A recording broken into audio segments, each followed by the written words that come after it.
And we are live. Hello and welcome to today's live stream.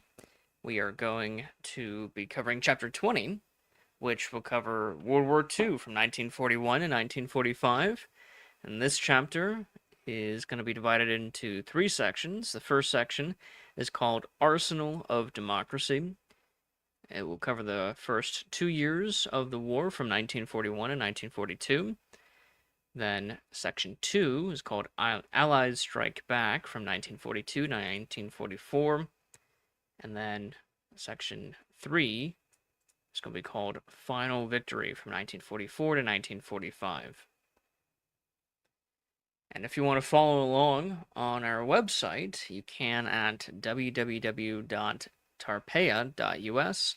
Tarpeia is spelled Tarpeia.us.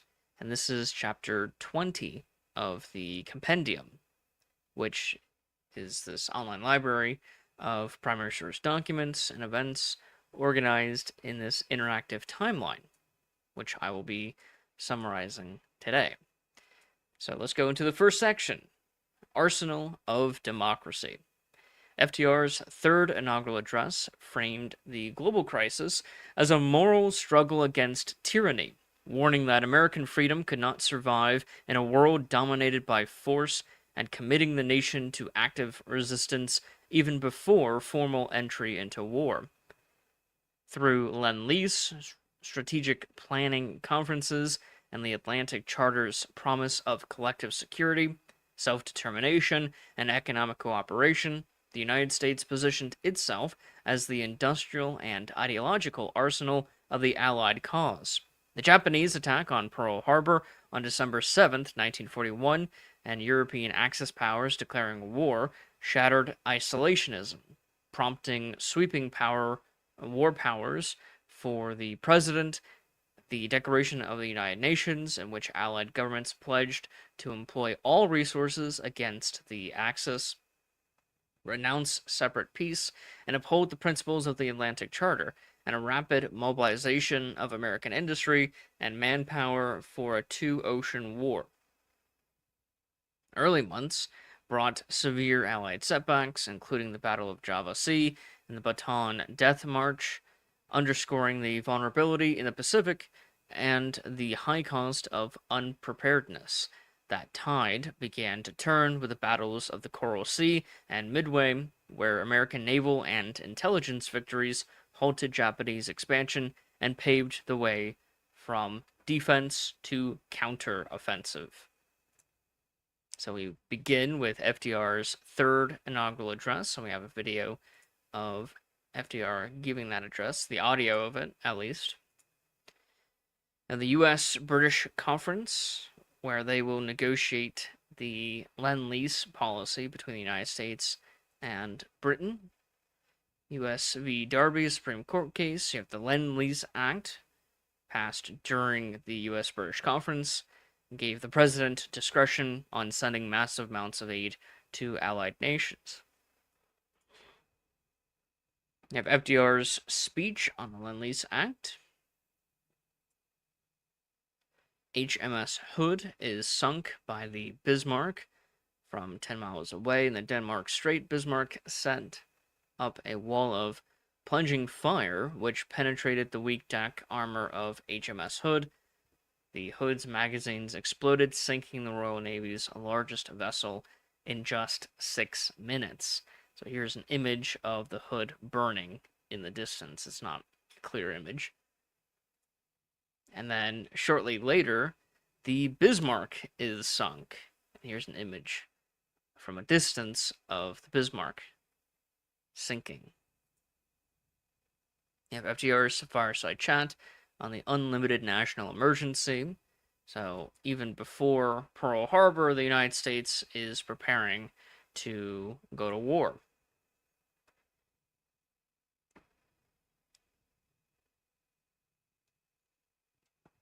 You have Operation Barbarossa, which is the invasion of the Soviet Union by Nazi Germany, despite them having a neutrality pact, the Stalin-Ribbentrop Pact. Executive Order 8802. Forget what that one does. I'll have to add more descriptions to each of these events. Stone swears in as Chief Justice. This begins the Stone Court of the Supreme Court of the United States. We have the Atlantic Conference in August of 1941. The Atlantic Conference was a secret maritime or wartime meeting between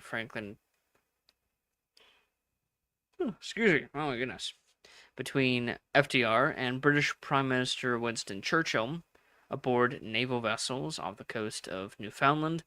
The two leaders issued the Atlantic Charter on August 14th, 1941, outlining shared Allied goals such as self-determination, free trade, collective security, and the post-war rejection of territorial expansion. Although the United States had not yet entered World War II, the conference marked a major step toward formal U.S.-British cooperation against the Axis powers and helped shape the ideological framework of the post-war international order. And so the conclusion of the Atlantic Conference was the Atlantic Charter, which was an 8-point charter that the United States and Great Britain will support. The U.S. destroyer Greer is sunk by German U-boat. The siege of Leningrad begins. This is part of Operation Barbarossa. FDR's fireside chat number 18 on the Greer incident. You have the Caviar Conference. The Battle of Moscow begins in October of 1941 and will continue until January 1942.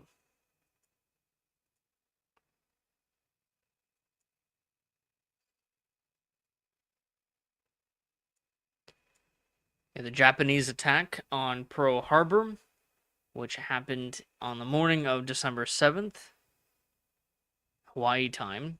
The Imperial Japanese Navy launched a surprise aerial assault on a U.S. naval base at Pearl Harbor, Hawaii, aiming to cripple the Pacific Fleet and prevent American interference in Japan's planned expansion across the Pacific. In just under 2 hours, Japanese bombers and torpedo planes sank or damaged 8 battleships, destroyed or damaged nearly 200 aircraft, killed over 2,400 Americans, and wounded more than 1,000 others. The attack shocked the United States, unifying public opinion and prompting Congress to declare war on Japan the following day, bringing America fully into World War II. Roosevelt gives his Day of Infamy speech, which we have a video of that you can watch. I think this is one of his best speeches. You have FDR's fireside chat on the war with Japan. You have FDR's war message to Congress about Germany and Italy. U.S. declaration of war with Nazi Germany. Declaration of war with Italy. Then you have the War Powers Act of 1941. Shortly after U.S. entry into World War II, Congress passed this statute, giving the president massive authority to reorganize the executive branch and government agencies for war mobilization.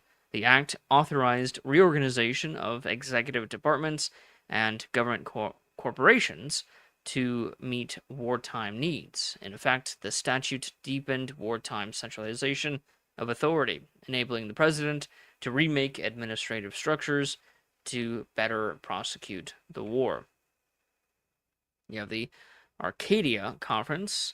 The Arcadia Conference was a crucial wartime meeting held in Washington, D.C., where FDR and British Prime Minister Winston Churchill spent several weeks in close coordination immediately after the United States entered World War II.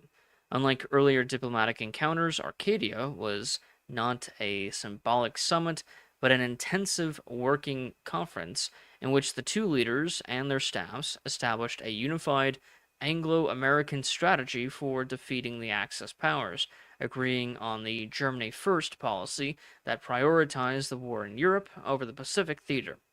During the conference, Roosevelt and Churchill also oversaw the creation of the Combined Chiefs of Staff, a permanent joint military command structure that coordinated strategy between U.S. and British forces for the duration of the war. The meeting solidified not only military cooperation, but also laid the groundwork for the United Nations, reflecting their shared vision of a post-war international order built on collective security. Japan captures Hong Kong and southern China. The declaration by the United Nations. This is not yet the United Nations that we all know and, I guess, love, but this is just the United Nations of the Allied nations. You have FDR's 1942 State of the Union Address, Executive Order 9066. I believe this is the one with Japanese internment. FDR's Fireside Chat number 20 on the progress of the war. You have the Battle of Java Sea, a decisive Japanese victory. The War Powers Act of 1942, passed on March 27th of that year, expanded presidential authority over the domestic economy and government operations, enabling the president to reorganize executive agencies, allocate materials, control production, censor communications, suspend certain contract requirements, and streamline wartime administration. You have the infamous Bataan Death March, FDR's Fireside Chat on sacrifice, encouraging Americans to change their way of life that best suited the war effort. So, not eating so much, recycling, donating, buying war bonds, not using energy or fuel as much, anything that will help the war effort. You have the Battle of Coral Sea, and the Battle of Midway, which is the turning point in the Pacific, where the United States at first was losing, but now with these two battles, they are winning. And the Battle of Midway will conclude this section, Arsenal of Democracy. The next section is called Allies Strike Back. So this is after the initial expansion of territory by the Nazis and the Japanese, and also, I guess, the Italians. And now the world has halted their advance. The Nazis are halted by the Soviets during the failure of Operation Barbarossa, and the Japanese were halted at the Battle of Coral Sea and Midway. And so now it's time for the Allies to strike back. In the Second Washington Conference, Allied leaders committed to a coordinated global strategy that prioritized defeating Germany first, while launching sustained offensives to halt and reverse Axis momentum on every front. In the Pacific, the United States seized the initiative through Guadalcanal and a grinding campaign of attrition across the Solomon Islands and New Guinea. While Allied victories at Al Alamein and Operation Torch marked the first major defeats of Axis armies in North Africa, the surrender of Axis forces in Tanzania and the invasion of Italy shattered the myth of Axis invincibility, even as brutal fighting in Salerno, Anzio, and Monte Cassino exposed the high cost of coalition warfare and strategic compromise. By June 1944, with Rome liberated, Allied forces stood poised for a decisive assault in Western Europe, having transformed the war from desperate defense into an inexorable advance. You have the Second Washington Conference, and then you have the Second Claridge Conference, and then the Barcelona Conference. They have all these conferences to make the war plans for the Allies. There's a lot of planning in war, especially World War. You have the Battle of Stalingrad, which begins in August of 1942. FDR's Fireside Chat, November 22nd, on inflation and progress of the war. FDR's Fireside Chat number 23 on the home front. You have the Churchill Conference, and you have Operation Torch. Operation Torch launched on November 8th, 1942. It was the first major Allied amphibious invasion of World War II, targeting French North Africa, which is Morocco and Algeria, with American, British, and Free French forces under the overall command of General Dwight D. Eisenhower. Its goal was to gain control of North Africa, open a second front against Axis forces, and prepare for an invasion of southern Europe, while also relieving pressure on the Soviet Union. The operation succeeded after initial resistance from the Vichy French forces, leading to their eventual cooperation with the Allies, the securing of North Africa, and the decisive victory over German and Italian forces at the Battle of Tunisia in May of 1943. Casualties were relatively light compared to later campaigns, with roughly 480 Allied dead and 720 wounded, and about 1,350 Axis and Vichy French dead, but its outcome marked a turning point that gave the Allies their first foothold in the European theater. You have Wickard v. Filburn, a Supreme Court decision. Very important one, I think. FDR's 1943 State of the Union address. Casablanca Conference, now that Morocco is in Allied hands. At the Potengi River Conference to get the nations of South America to join the war on the side of the Allies. Yeah, the Battle of Bismarck Sea. The Bermuda Conference. Again, a bunch of conferences, a bunch of war conferences. FDR's Fireside Chat, number 24, on the coal crisis. You have the Trident Conference, Axis surrender of North Africa. West Virginia State Board of Education v. Barnett, a Supreme Court decision. Battle of Kursk. Operation Husky, which is the invasion of Sicily.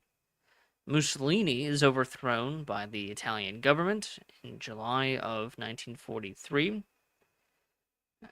FDR will give a fireside chat, number 25, which talks about the fall of Mussolini. You have the Quebec Conference, Operation Avalanche, which is the invasion of Italy. FDR's Fireside Chat, number 26, on the armistice with Italy and the Third War Loan Drive. Italy declares war on Germany. So now the Italians switch in 1943. Following the overthrow and arrest of Benito Mussolini in July and Italy's armistice with the Allies on September 8th, 1943, the Kingdom of Italy formally declared war on Germany, marking a dramatic reversal of alliances in World War II under King Victor Emmanuel III and the government of Marshal Pietro Badoglio. That's it. Italy shifted from being a core Axis power under Mussolini to a co-belligerent fighting alongside the Allies against former German allies who had rapidly occupied much of northern Italy and central Italy. This declaration reflected Italy's internal collapse, the division of the country into Allied-controlled south and German-occupied north, and the beginning of a brutal civil conflict within Italy itself during the broader struggle of World War II. At the Cairo Conference, Egypt, then you have the Tehran Conference in Iran, FDR's fireside chat number 27 on the Tehran and Cairo conferences, FDR's 1944 State of the Union, his 28th fireside chat, which summarizes the State of the Union. You have Battle of Monte Cassino, a multi-month-long fight in Italy, preceded the fall of Rome. And then FDR gives his address, his 29th fireside chat on the fall of Rome. And this will conclude this section of the chapter of this war.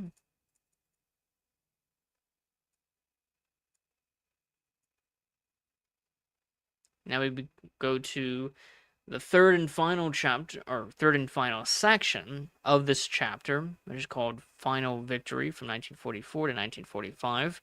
The Allied invasion of Normandy on D-Day opened a decisive Western front that, together with the Soviet advance from the east, crushed Nazi Germany through a campaign of liberation, encirclement, and attrition.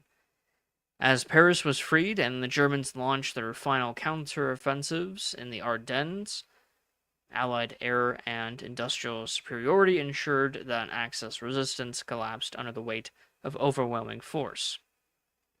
In the Pacific, American forces advanced through island-hopping campaigns, culminating in the devastating battles of Iwo Jima and Okinawa, and a strategic bombing campaign that shattered Japan's war capacity. The war ended with Germany's unconditional surrender in May of 1945 and Japan's capitulation after the atomic bombings of Hiroshima and Nagasaki, marking the total defeat of the Axis and the emergence of the United States as a global superpower and, at this time, the only nuclear power. You have the Order of the Day by Eisenhower. So I have a video of his speech, or not. He does have a radio address of a speech, but he also hands out these one-page, I guess, pamphlets to all of his soldiers for them to read it. And this is to encourage the soldiers to fight, given that June 6th is D-Day. And on D-Day, FDR will give a radio address. This is going to happen around the same time as D-Day, or as the actual invasion is occurring, where FDR will give a prayer, radio address prayer to the soldiers. This begins the Battle of Normandy. You have FDR's fireside chat number 30, opening the Fifth War Loan Drive. The first V-1 missile hits London on June 13th, 1944. You have the Battle of the Philippine Sea, the Bretton Woods Conference to work on getting rid of, I believe it was the gold standard, but not yet. No, to establish the gold standard, the U.S. gold standard. FDR's acceptance speech for his fourth term, to run for his fourth term. Battle of Leyte Gulf. FDR's election, he wins over Thomas Dewey. Battle of the Bulge. Korematsu v. United States, an important Supreme Court decision on Japanese citizenship and internment. FDR's 1945 State of the Union address. FDR's fourth inaugural address. At the fire bombings of Dresden, which happened on February 13th to the 15th of 1945. At the Battle of Iwo Jima, which is this background image, and also where this flag raising happened. Have FDR's address to Congress about the Yalta Conference. Have the firebombing of Tokyo, which happens on March 9th to the 10th, 1945. Have the Battle of Okinawa. FDR dies on April 12th, 1945, and Truman is sworn in as president. The Battle of Berlin, So this is the Soviets attacking Berlin. The United States has not yet reached Berlin. Mussolini is executed and is hanging. I won't show the image for too long on YouTube. I'm not sure if YouTube will appreciate that kind of image being shown. Oh, also, this might not be a good topic for YouTube. Germany surrenders on May 7th, 1945. And on May 8th, Truman announces victory in Europe. So he gives this address.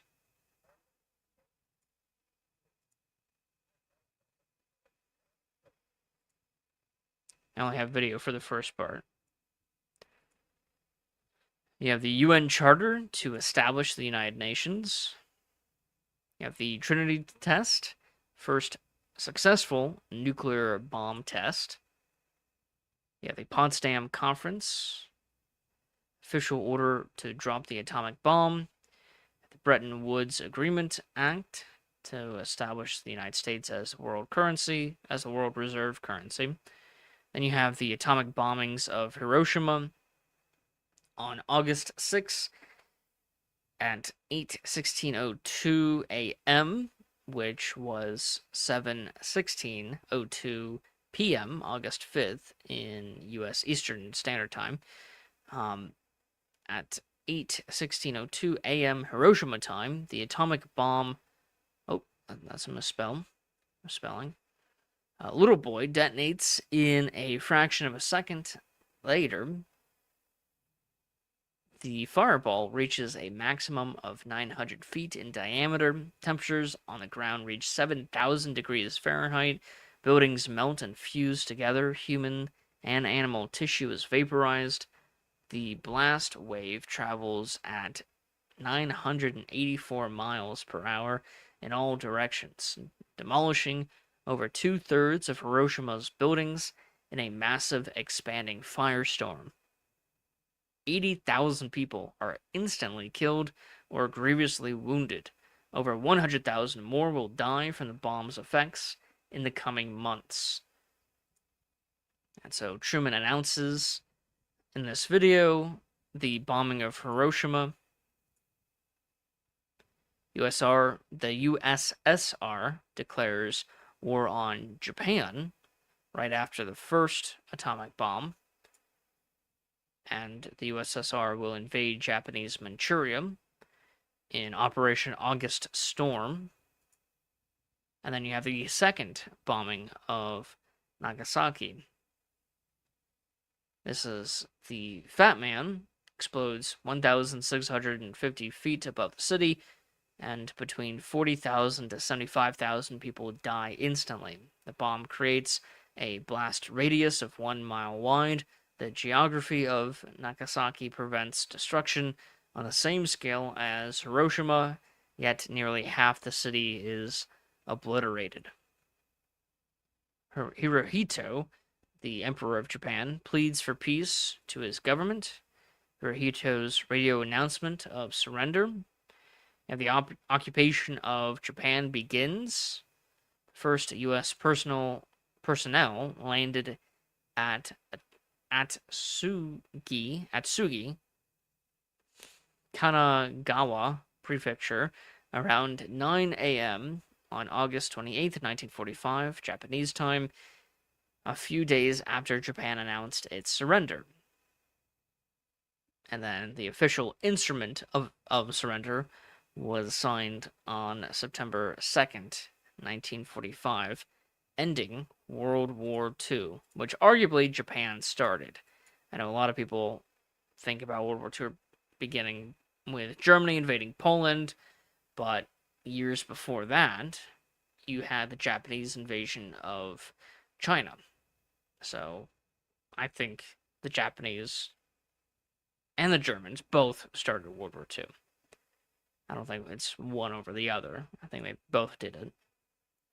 And this will conclude the this chapter. This is the fourth and final chapter of the World Wars era. This is chapter 20 of the entire compendium. And I will be taking a break tomorrow, but the next day I will be covering the first chapter of the Cold War era, chapter 21.